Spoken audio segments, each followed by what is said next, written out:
these are the principles that you live by. These are the things that drive so many of the actions you take, sometimes consciously, sometimes unconsciously. But they're really the sum total of your experiences in life and what you've kind of chosen as the things that are important to you.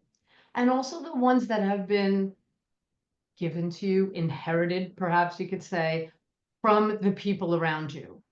So one of the key things to notice with values is which ones are truly yours and which are the ones that you've just always been around and know. And so you feel like you have to be like something, oh, it's important that, you know, is that really just the message you were given all along? Or is that something that you've chosen for yourself and is really important?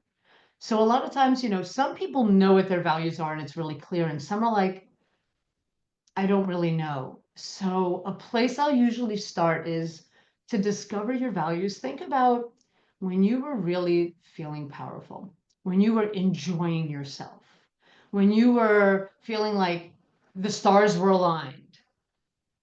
What were you doing? What was it that was in support of? So for example, if you're a person that values freedom, and you might find like, oh my God, when I'm hiking in nature and I have no responsibility and there's nothing else around and I'm just so connected, is that the time that you're most lit up?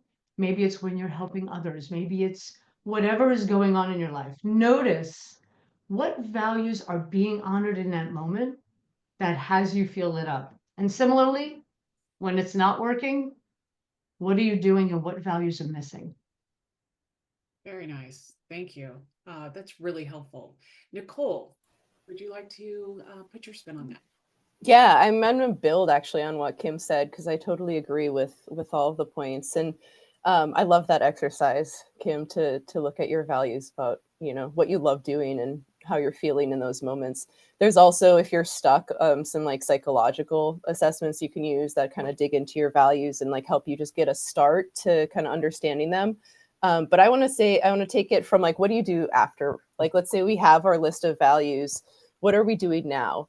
It's helpful for you to get a good list going, but then also compare that list to the situations and environments that you find yourself in on a daily basis, right? So, let's say I have my list of values. I want to look at, does my work life align to these values? Which ones are in alignment? Which ones are in misalignment?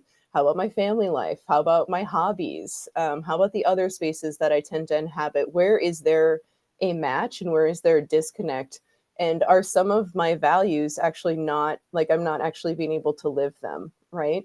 Um, and are some spaces, full of all my values, and kind of seeing those are the ones that you tend to enjoy the most and that you tend to be attracted to.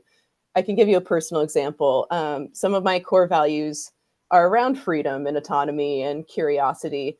And for a few years, I was in a very bureaucratic, step-by-step corporate environment, and there I didn't really do a lot of this work, really thinking, digging into kind of my values and kind of comparing them to the environment. But I was just continuing to get burned out, and there was just a huge disconnect with feeling like I was doing what I should be doing, right? Or doing what I want to be doing. But I didn't really dig deep to understand why. So the more that we understand why and can compare our values to the situations that we're in and the environments we're in and see where the disconnect is and where it isn't, the more we can determine, whether or not we need to make a change in a certain part of our life, right? And not every single um, environment is going to fit all of your values, but it's important to understand the spread across and try to make sure that some of those that are really important to you are getting fulfilled in one area of your life or another.